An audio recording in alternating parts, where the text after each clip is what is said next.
Palavra da Verdade, a exposição bíblica com Hernandes Dias Lopes.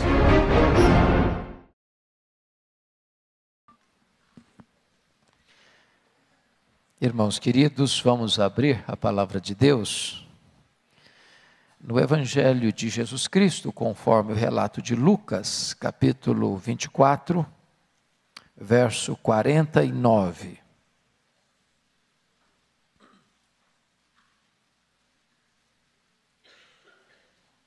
Lucas 24, 49.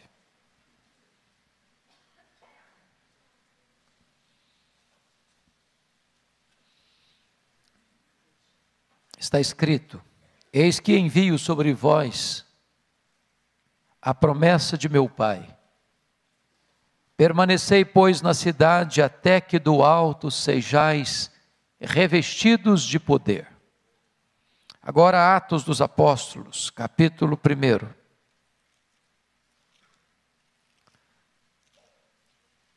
Versos 4 a 8.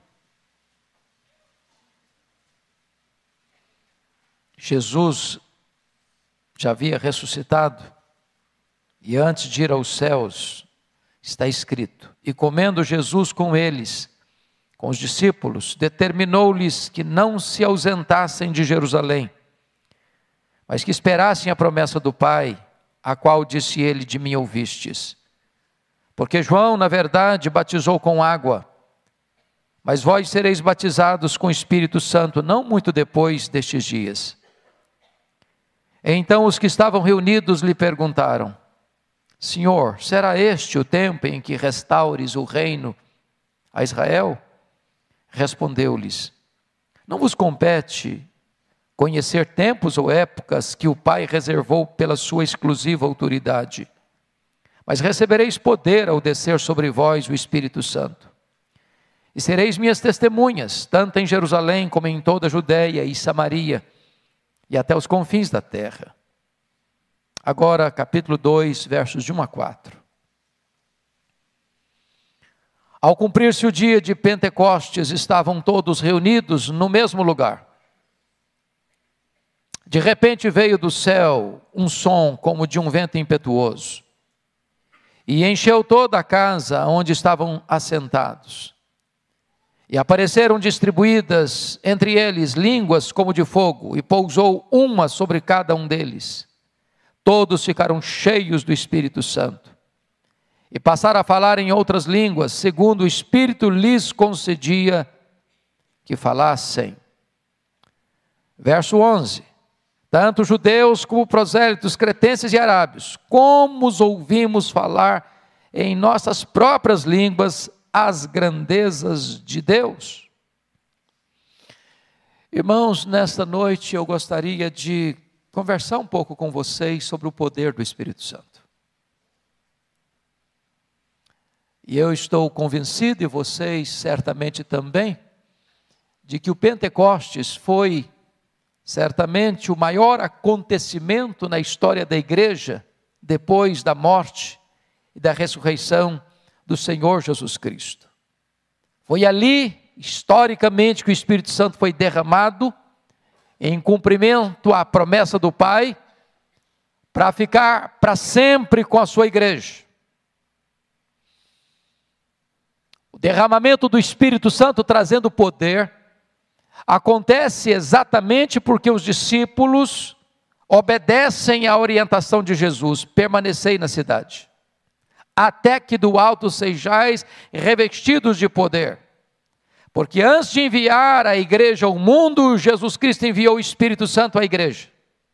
E esta ordem não pode ser invertida. Esta espera foi uma espera obediente. Esta espera foi uma espera perseverante. Esta espera foi uma espera cheia de expectativa, a expectativa do revestimento de poder. Diz o capítulo 1, versículo 14 de Atos, que todos estes perseveravam unânimes em oração, com as mulheres, com Maria, mãe de Jesus, e com os irmãos dele. Notem vocês que não foram alguns, mas todos.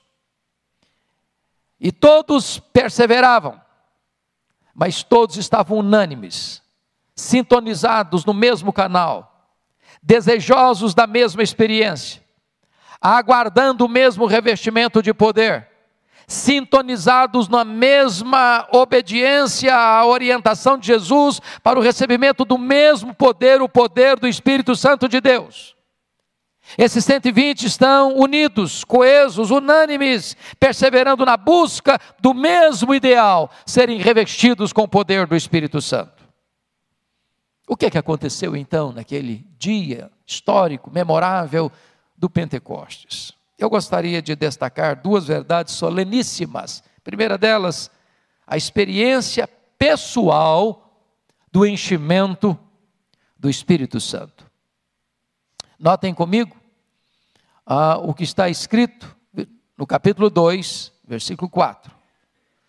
Todos ficaram cheios do Espírito Santo. Agora preste atenção numa coisa, amados. É muito importante entender isso. Aqueles discípulos que estão no cenáculo aguardando o enchimento do Espírito Santo, eles já eram crentes. Eles já eram salvos. Consequentemente, eles já tinham o Espírito Santo. Notem vocês que foi o próprio Jesus quem disse que eles já estavam limpos. Foi o próprio Senhor Jesus que disse que todos aqueles que o Pai havia lhe dado, ninguém havia perecido, exceto Judas Iscariotes, o filho da perdição. Aqueles 120 que estavam lá já possuíam o Espírito Santo, porque a Bíblia é clara e categórica em afirmar que ninguém pode pertencer a Cristo a não ser pela obra do Espírito Santo.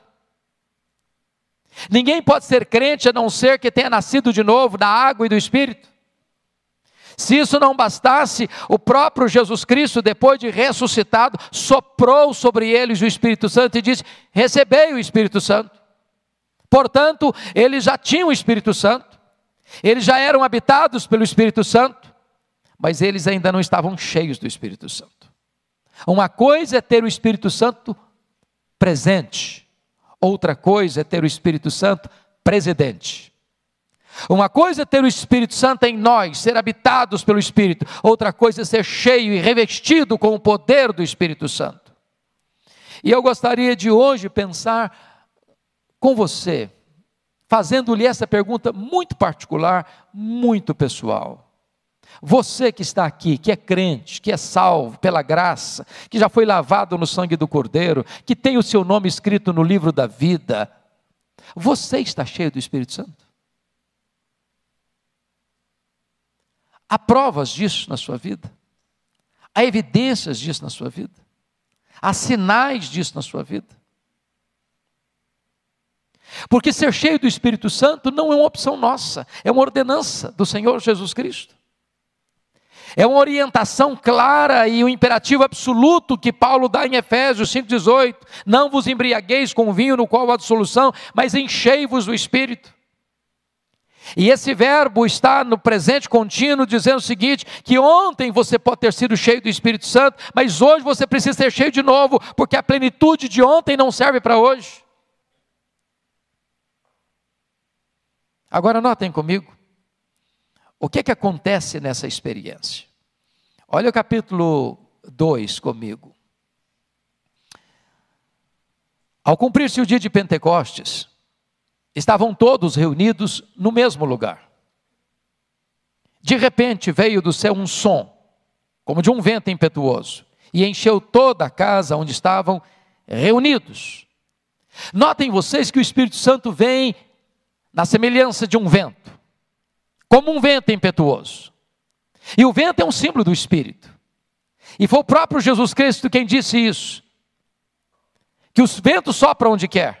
Ouves a sua voz, não sabes de onde vem, nem para onde vai. Assim é aquele que é nascido do Espírito. E quando Jesus lança mão desta figura, desta imagem, deste emblema do vento, para ilustrar a obra do Espírito Santo, ele está nos ensinando algumas lições. Primeiro, o Espírito Santo de Deus é livre, ele sopra onde quer. Ele não pode ser comandado, ele não pode ser dirigido, ele não pode ser coordenado pelo homem, ele é livre. Ele é livre, ele sopra onde quer. Ele sopra onde você jamais soprou. Ele sopra onde você jamais esperaria que ele soprasse. Ele sopra e ninguém pode resistir ao sopro do Espírito Santo de Deus, porque além de livre, ele é soberano. Ele é soberano, ele sopra numa cadeia, ele sopra numa escola de samba, ele sopra num campo de futebol, ele sopra numa boate, ele sopra no bar da esquina, ele sopra num terreiro de macumba, ele sopra lá no hospital, ele sopra na praça, na rua, aqui na igreja, dentro da sua casa, no leito de um hospital. Ele é soberano, ele sopra onde quer, mas ele é misterioso. Você não administra o Espírito Santo, você não domestica o Espírito Santo. Ele é livre e ele é soberano. E ele vem, diz o texto, como um vento impetuoso, irresistível. Mas notem comigo, por gentileza, versículo 3. E apareceram, distribuídas entre eles, línguas como de fogo. E pousou uma sobre cada um deles. Notem vocês que a experiência do enchimento não é coletiva, mas particular, pessoal.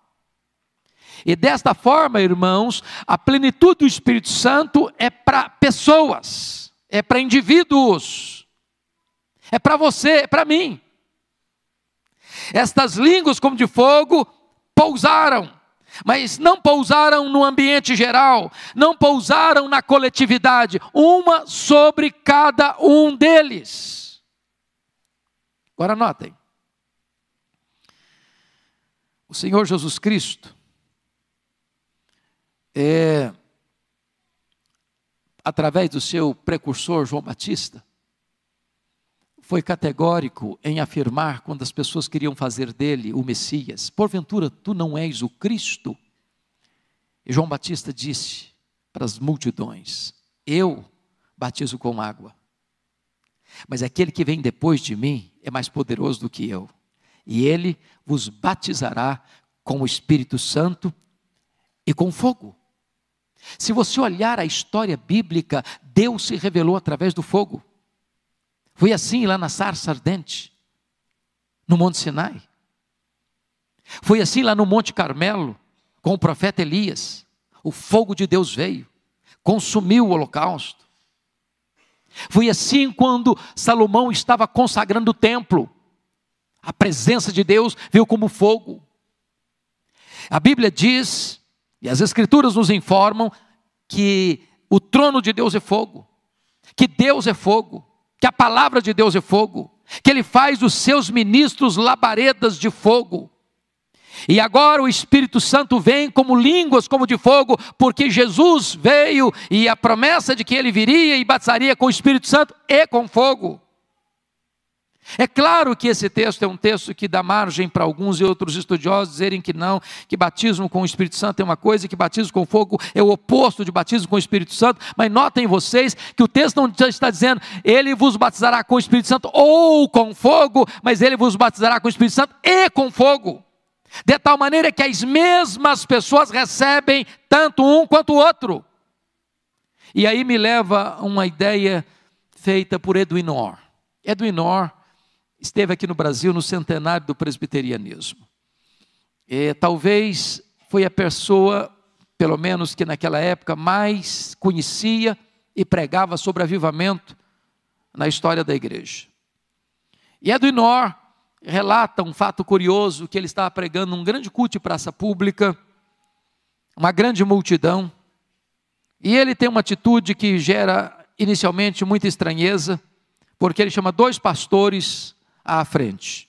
Um pastor aspersionista, como um presbiteriano, por exemplo, e um pastor imersionista, como o irmão pastor Batista, por exemplo. E aí, na frente de toda aquela multidão, ele perguntou para os pastores assim: qual de vocês usa mais água no batismo? Gerou um constrangimento no auditório. Era uma pergunta impertinente. Era uma pergunta que gerava uma espécie de constrangimento público para aqueles dois ministros do Evangelho. E antes que o desconforto pudesse ser gerado, ele respondeu: não importa a quantidade de água que vocês usam no batismo, a língua continua seca. Nós precisamos de um batismo de fogo. porque só o fogo pode entrar para suas entranhas e purificar você. Quando você trata do batismo com fogo, você está pensando em 4 coisas. Primeiro, o fogo ilumina. Segundo, o fogo aquece. Terceiro, o fogo purifica. Quarto, o fogo alastra. Nós precisamos deste revestimento e deste poder. Deste poder. Aliás, quando você vai estudar as Escrituras, lá no livro de Levíticos, capítulo 6, 5 vezes aparece lá a exortação, a instrução, para não deixar o fogo apagar sobre o altar. Porque o fogo tem 2 características, ou ele alastra, ou ele apaga. Para que o fogo continue aceso no seu coração, é necessário você manter o combustível do fogo. Alimentar o fogo, porque senão ele apaga. Há muitos crentes, meus irmãos, que hoje estão como que cobertos de cinzas. Houve um tempo na sua vida que houve fogo, houve um tempo na sua vida que houve fervor, houve um tempo na sua vida em que havia amor por Jesus, alegria na presença de Deus, delícia na oração, prazer no louvor, paixão pelo Evangelho, alegria em falar de Jesus Cristo. Esta chama foi apagando, foi ficando uma chama bruxuleante, e de repente esse fogo apagou, e essas brasas se tornaram um carvão cheio de cinzas e coberto de cinzas. Por isso o apóstolo Paulo diz para Timóteo: Timóteo, reavive, meu filho, o dom que há em você. E a palavra reavivar aí é o uso de foles para acender as brasas, para levantar o fogo, para aquecer novamente, para trazer fogo de novo. Nós precisamos deste fogo do Espírito Santo de Deus. E eu não estou falando de fogo estranho. E eu não estou falando de fogo fátuo, eu não estou falando de fogo plástico, eu não estou falando de fogo produzido pela terra, eu não estou falando de fogo produzido pelo homem, eu estou falando do fogo do Espírito Santo de Deus, que aquece, que inflama, que purifica e que alastra para a glória de Deus. O general William Booth insistia com o seu povo: a tendência do fogo é apagar-se, vigie o fogo no altar do seu coração. Irmãos, nós precisamos de uma igreja inflamada, quentinha, viva, cheia do fogo do Espírito de Deus. Às vezes eu olho para alguns crentes, parece mais uma barra de gelo do que uma fornalha acesa. Parece mais uma barra de gelo conservando o religiosismo, quando na verdade nós devemos ter o coração aquecido. Perguntaram certa feita para Dwight Lyman Moody, como é que começa um avivamento na igreja? Ele diz o seguinte: você quer começar um avivamento na igreja? Acenda uma fogueira no púlpito. O crente precisa ter fogo no coração, fogo de fervor, de entusiasmo, de alegria, de paixão pela obra de Deus, de zelo pela glória de Deus.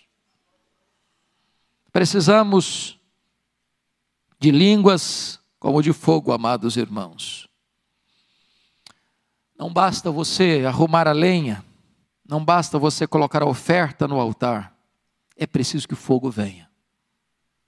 E quando o fogo desce, o povo cai de joelhos clamando: só o Senhor é Deus, só o Senhor é Deus, só o Senhor é Deus. Mas a segunda coisa que eu gostaria de tratar nesse texto, irmãos, não é apenas a plenitude do Espírito Santo, mas o revestimento de poder. Revestimento de poder. E é isso que Jesus prometeu. Em Atos 24, 49. Permanecei na cidade até que do alto sejais revestidos de poder. Pois foi exatamente isso que Jesus reafirma em Atos 1.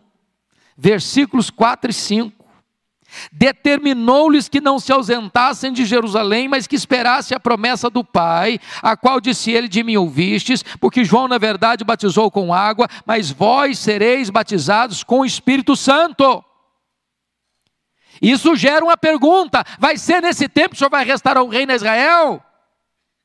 E Jesus responde: vocês não têm essa competência de descobrir, de ficar investigando, de ficar lucubrando sobre tempos ou épocas, mas recebereis poder ao descer sobre vós o Espírito Santo.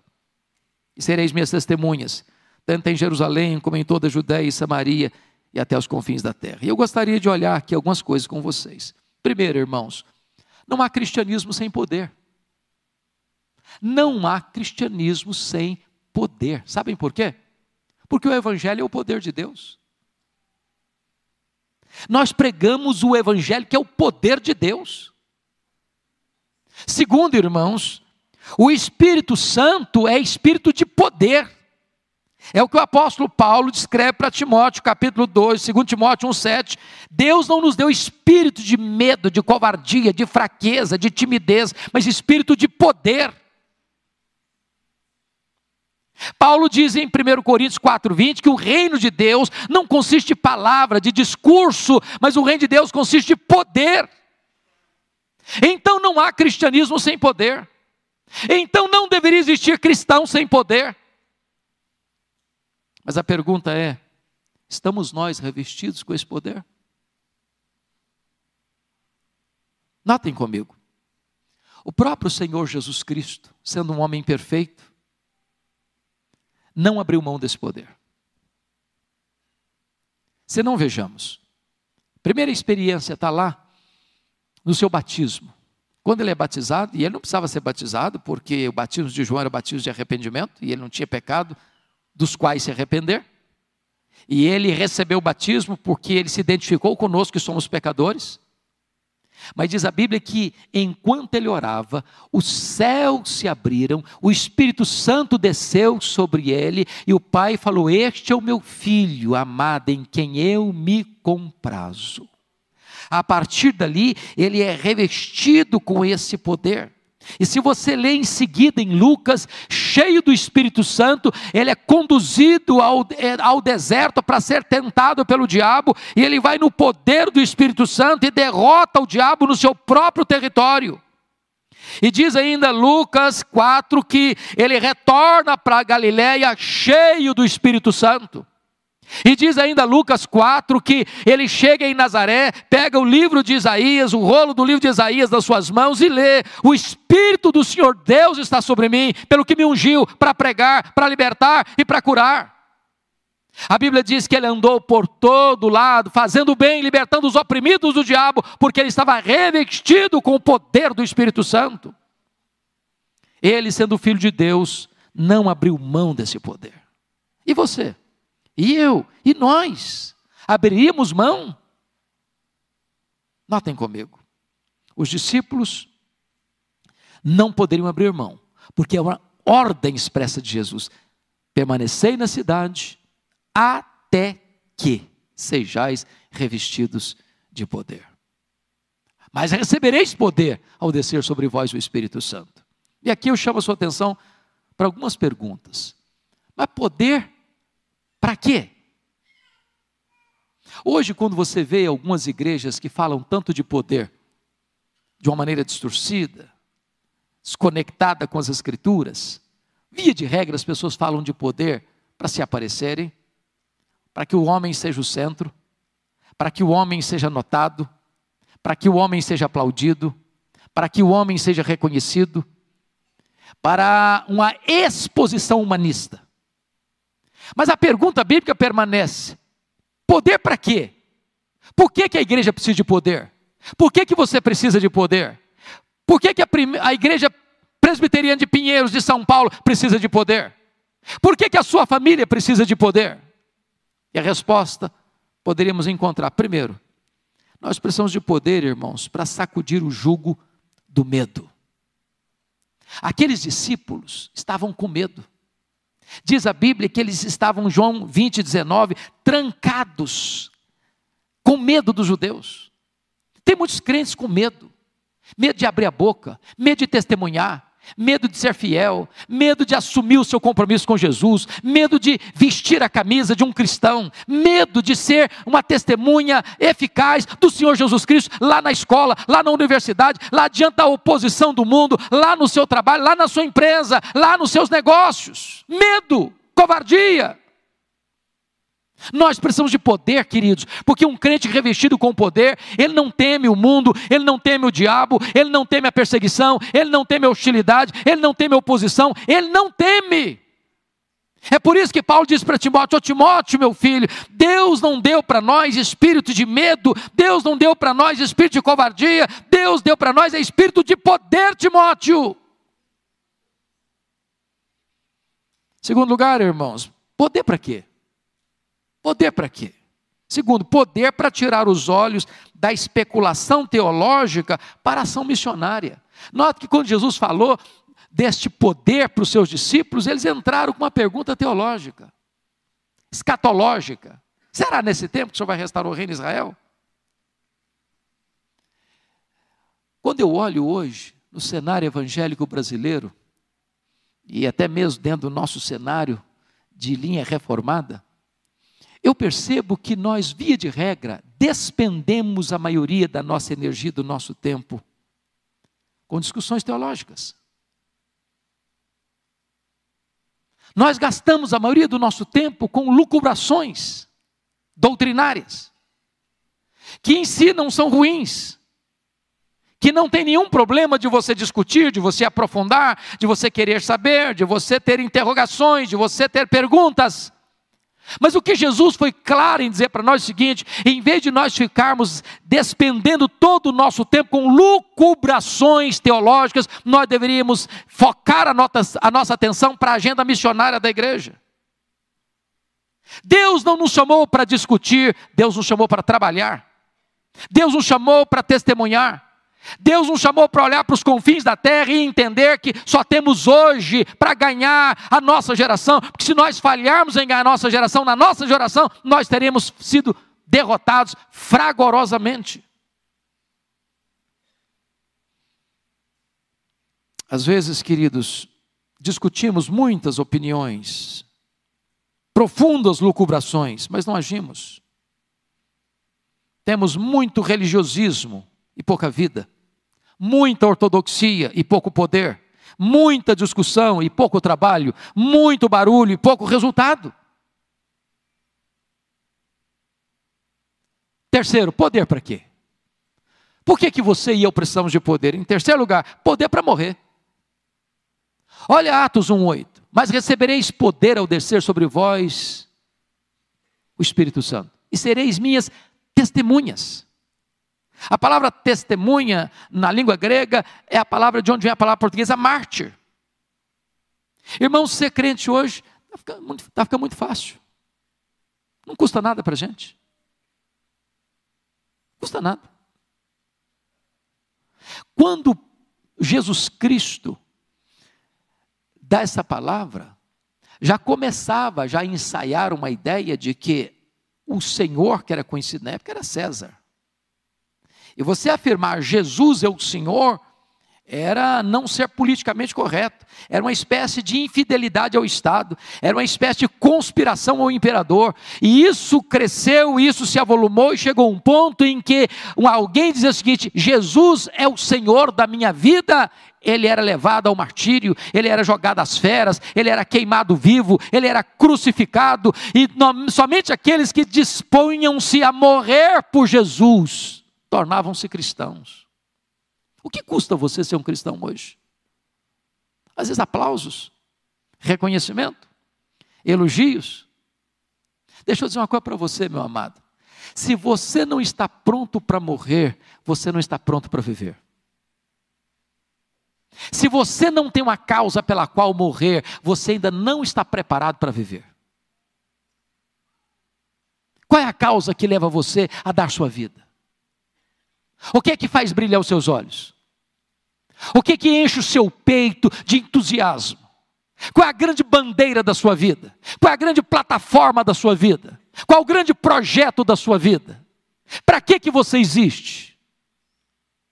A não ser que você tenha a disposição de dar a sua vida, como Estevão deu a sua, como Paulo deu a sua, como Perpétua deu a sua, como tantos mártires do cristianismo se dispuseram a morrer, nós não teremos vivido de modo digno do crucificado. Precisamos de poder para morrer.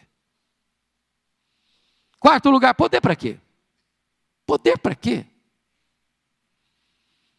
Poder para perdoar. Mas recebereis poder ao descer sobre vós o Espírito Santo, e sereis minhas testemunhas, tanto em Jerusalém, como em toda a Judeia e Samaria. E Samaria? Sim, Samaria. Preste bem atenção nisso comigo, por favor. Se você ler Lucas, Evangelho de Lucas, capítulo 9, quando Jesus desce do monte da transfiguração, e ele já está no final do ministério, porque se você ler Lucas, capítulo 9, a partir do verso 51, 53, Jesus já está caminhando para Jerusalém, e caminhando para a cruz. Todo mundo lia isso no rosto dele. E aí Jesus tem que passar pela aldeia dos samaritanos. Sabe o que aconteceu? Os samaritanos não quiseram receber Jesus. Aí Tiago e João, que eram irmãos, disseram assim para Jesus: Senhor, o senhor quer que a gente manda descer fogo do céu sobre esse povo?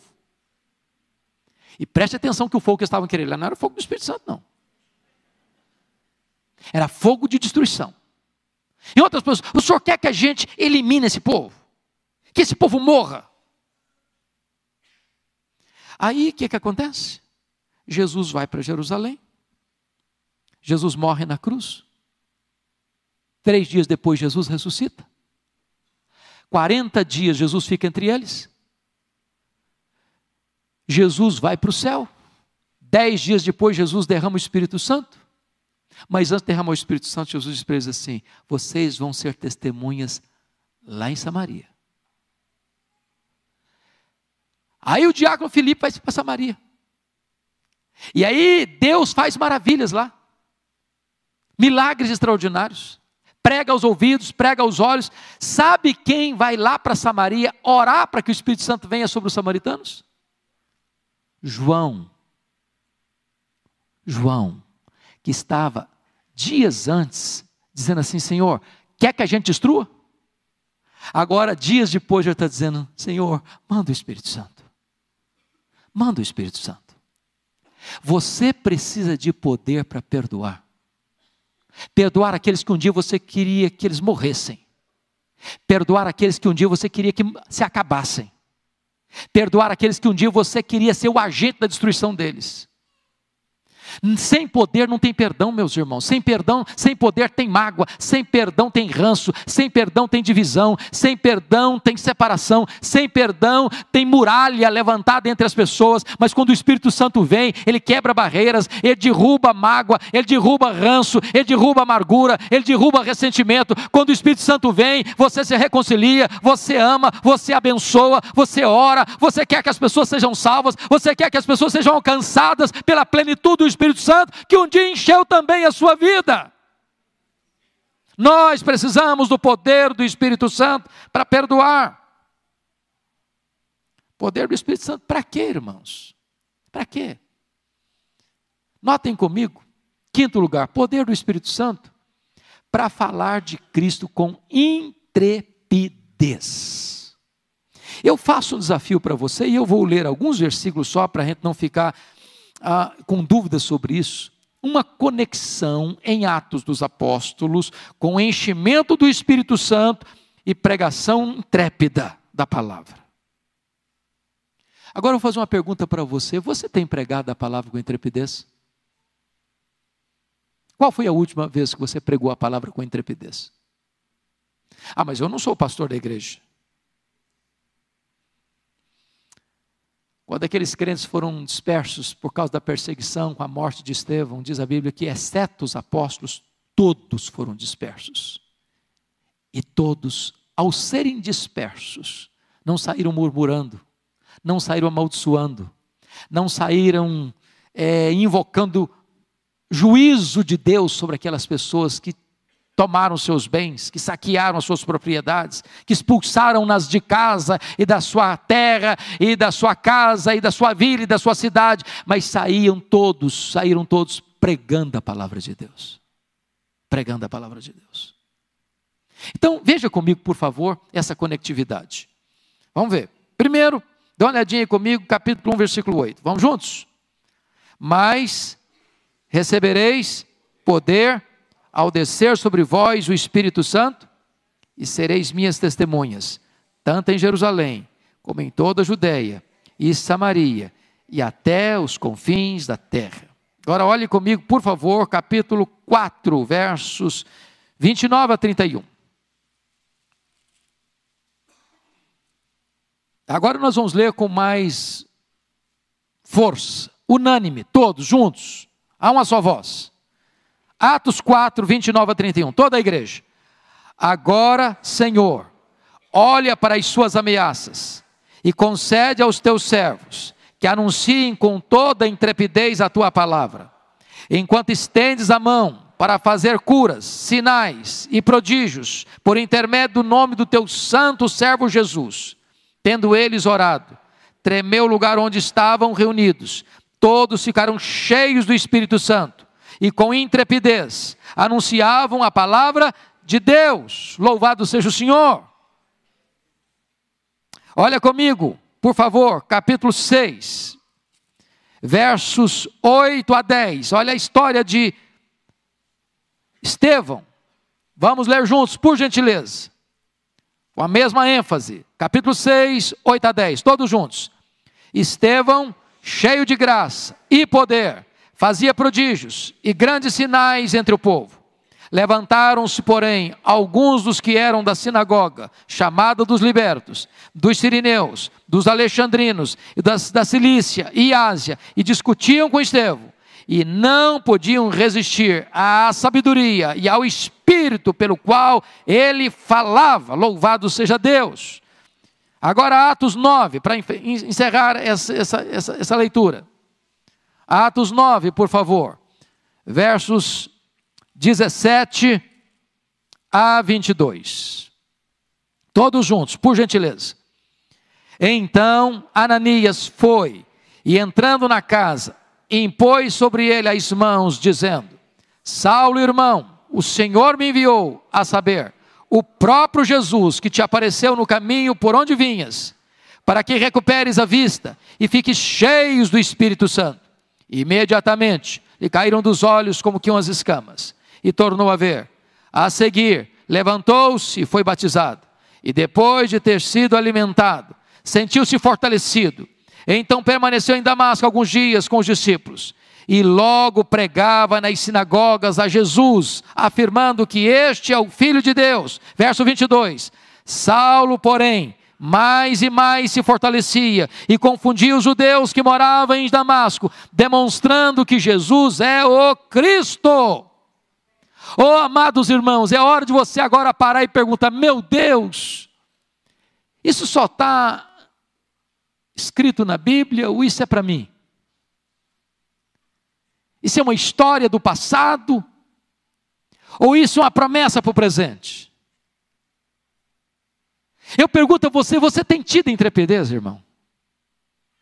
Se você não tem tido intrepidez, hoje, agora, nessa noite, nós precisamos desse poder, queridos. Nós precisamos desse poder. Meus irmãos, se esta igreja entender isso, se esta igreja clamar ao céu, se esta igreja receber esse poder do Espírito Santo, essas paredes não vão nos comportar mesmo.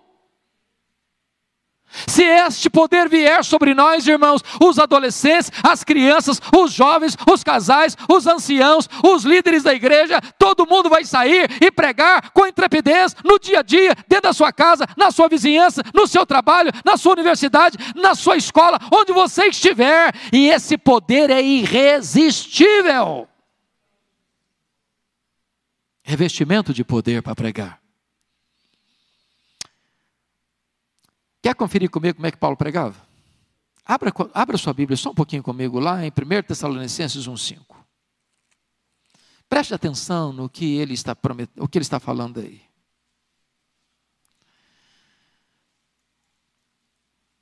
Eu queria que a igreja toda lesse comigo. 1 Tessalonicenses, capítulo 1, versículo 5. Toda a igreja.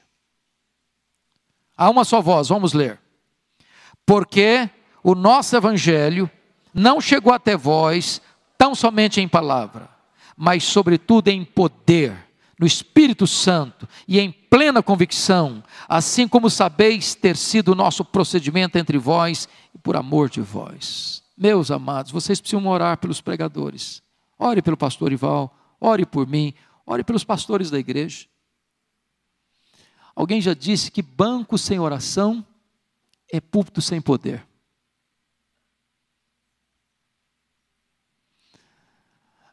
A pregação não é apenas um discurso bem elaborado, retórica e exegeticamente falando. A pregação pressupõe demonstração de poder. A ponto da pessoa entrar com o coração mais endurecido e esse poder ser quebrado. E essa resistência ser tirada. Sabe por quê? Porque o Evangelho é o poder de Deus e a palavra aí é dinamite. Dinamite é usada para explodir pedra granítica.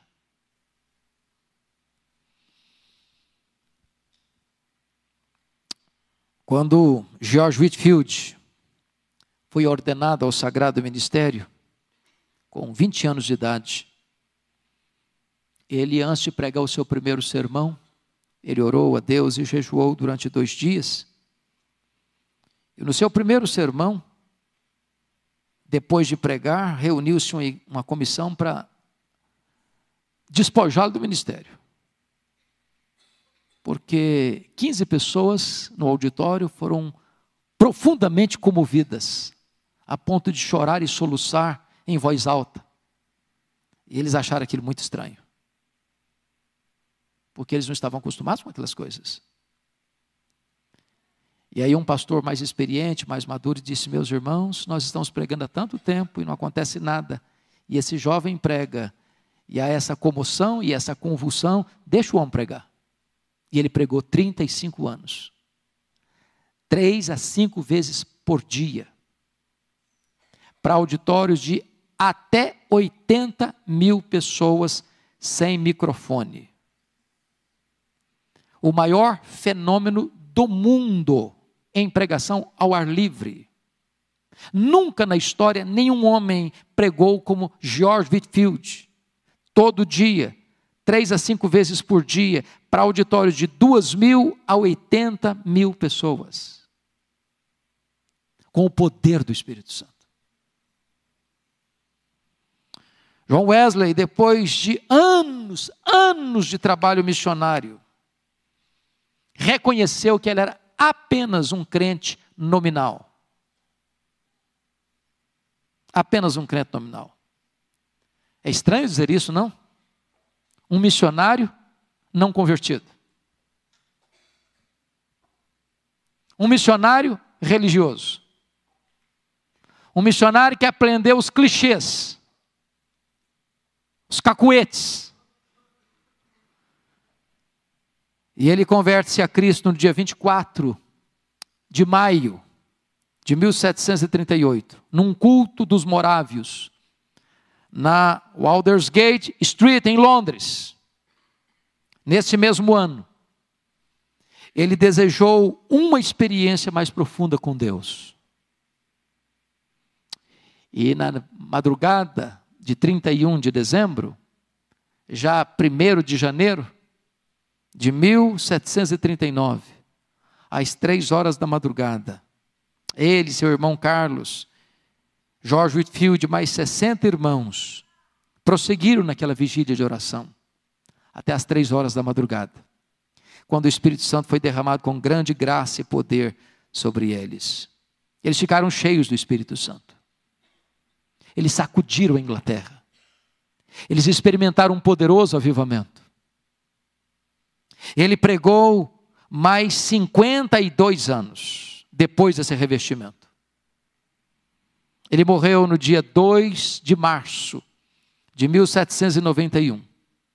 E os historiadores dizem que muitas vezes ele ia pregar nas minas de carvão.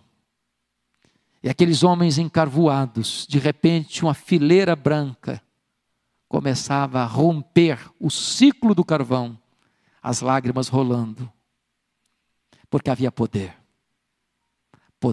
para pregar a palavra de Deus. Vocês conhecem a história de Moody, que rogou a Deus para usá-lo, que ele quis ser usado por Deus, orava por isso, até o dia que ele foi revestido com esse poder. E depois que ele é revestido com esse poder, ele leva a Cristo mais de 500 mil pessoas. Às vezes temos resultados, irmãos, eu concordo, temos resultados, o pastor prega, pastor Arival, eu prego, outros pregam, a gente vê de vez em quando ali, um fruto aqui, outro fruto ali. Mas nós queremos mais, queridos. Nós precisamos de mais. Para quando uma pessoa entrar por aquelas portas, ela tem uma sensação tão profunda da presença de Deus, o impacto tão irresistível da glória de Deus, que ela vai ser impactada, profundamente impactada. E os nossos cultos serão celeiros de conversão. Não haverá reuniões a não ser de oração, de estudo bíblico, de um encontro das mulheres à tarde, do Conexão com Deus segunda noite, ou dos cultos dominicais dessa igreja, ou nas salas de aula, sem que os pecadores se rendam aos pés do Salvador, que as lágrimas do arrependimento brotem. Nós precisamos de ver vida, por causa deste evangelho de poder. Nós precisamos desse poder. Eu preciso desse poder. Você precisa desse poder. E eu queria fazer essa pergunta e eu quero parar aqui. Isso mexe com você? Você crê que Deus tem isso para você? Você crê que isso é para hoje? Você crê que isso é promessa de Deus? Você crê que Deus pode fazer? Quando o apóstolo Pedro estava pregando lá no Pentecoste, depois do derramamento do Espírito Santo, ele se dirigiu àquela multidão nessas palavras: esta promessa é para vós, esta promessa é para os vossos filhos, esta promessa é para aqueles que ainda estão longe, para você e para mim, esta promessa é para todos quantos o Senhor nosso Deus chamar. Portanto, irmão, todo aquele que é chamado para a salvação tem uma promessa de revestimento de poder, o poder do Espírito Santo de Deus. Se nós não estamos cheios, irmãos, não é por falta desse poder, é porque nós não estamos buscando esse poder, é porque nós não estamos preparando o caminho do Senhor para que Ele se manifeste, é porque nós ainda estamos negligenciando a perseverança desta busca até que este poder venha sobre nós e nos revista. Eu gostaria que você curvasse a sua fronte, que você fechasse os seus olhos.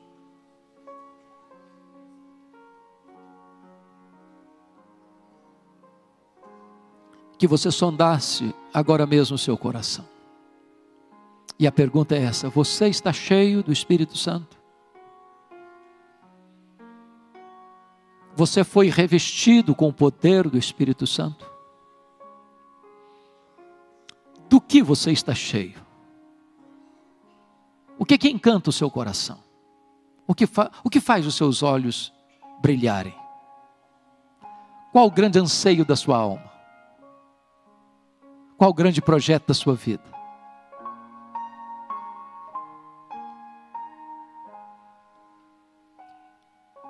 Quando Moody estava sendo cheio do Espírito Santo, lá em Nova York, ele disse: ainda que me dessem toda a riqueza do mundo em troca dessa experiência, eu rejeitaria.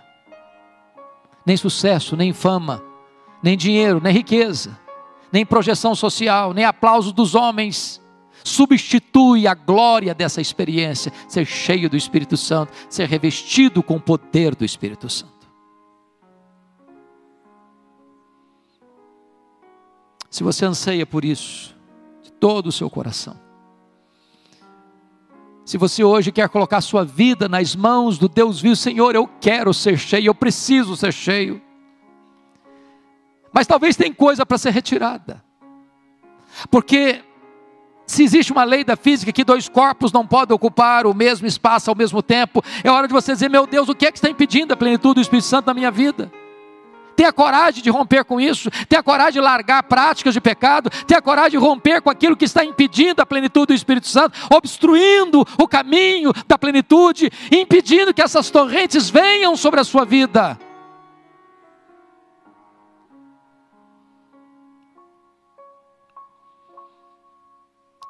Senhor Deus, aqui está o teu povo, aqui está a tua igreja, aqui estamos nós. Ah, Senhor, nós tantas vezes olhamos para o nosso coração e parece que esta vinha está murcha, devastada. Mas o que oramos nesta noite, Senhor, restaura a tua vinha. Às vezes olhamos para o nosso coração, meu Deus, ele está árido, seco, porque temos informação, temos conhecimento, sabemos do que tu fizeste no passado, tu podes fazer no presente, mas nós ainda não fomos revestidos com este poder do Espírito Santo. Senhor, sopra sobre nós nesta noite o alento do Espírito Santo, sopra sobre nós o vento do Espírito Santo, Senhor. Tira a cinza, Senhor, inflama as brasas, acende esse fogo santo no nosso coração, em nome de Jesus. Dá-nos intrepidez, dá-nos espírito de ousadia, dá-nos capacidade de olhar para as grandes frentes para pregar a tua palavra, ir até os confins da terra. Dá-nos, ó Deus, amor à tua obra, dá-nos desapego das coisas deste mundo, Senhor, e dá-nos amor à obra da evangelização em São Paulo, neste estado, nessa nação e ao redor do mundo, meu Deus. Desperta a tua igreja, levanta a tua igreja, reaviva a tua igreja para a glória do teu nome. Sopra sobre nós um sopro de vida nesta noite e enche-nos do Espírito Santo e reveste-nos com o poder do Espírito Santo, em nome de Jesus, para a glória de Jesus. Aleluia. Amém. Palavra da Verdade, a exposição bíblica com Hernandes Dias Lopes.